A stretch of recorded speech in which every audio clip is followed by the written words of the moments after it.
voir le livre. Vous en pensez quoi de ce livre? Ah, je suis très fière de mes élèves. Oui, 120 élèves qui ont travaillé sur le projet durant les 3 années. Je suis très contente que ça puisse aboutir, puis qu'ils aient travaillé à leur niveau. Certains ont fait de nombreuses biographies, 5, 6, 7 biographies, d'autres un petit peu moins. Certains ont fait des dessins, des lettres fictives. Donc c'est formidable d'arriver à concentrer tout ça dans un livre. Je suis très contente que ça leur plaise, et puis contente d'avoir abouti. Oui, vous êtes contente du résultat. Tout à fait, oui, très bien. En tant que prof d'histoire géo, travailler sur un projet comme ça, c'est quoi l'objectif au départ?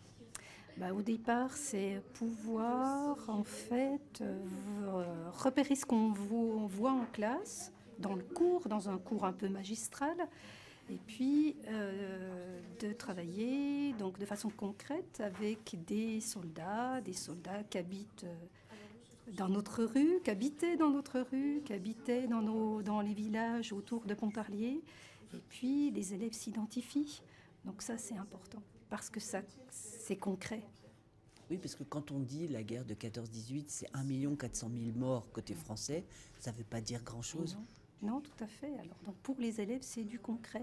C'est voir qu'ils mangeaient les mêmes choses que nous aujourd'hui. Ils mangeaient du fromage fort, du chocolat suisse.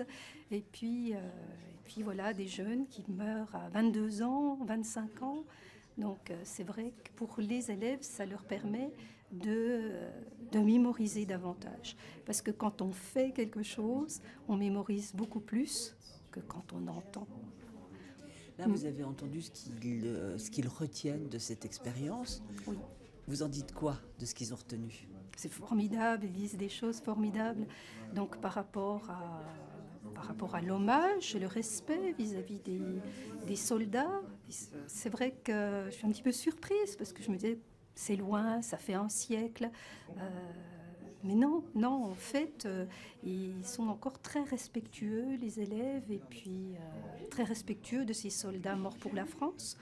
Certains seraient prêts encore à partir pour la patrie.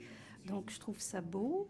Et puis je me rends compte aussi que les élèves sont très sensibles, ressentent beaucoup d'émotions quand on parle de cette période-là.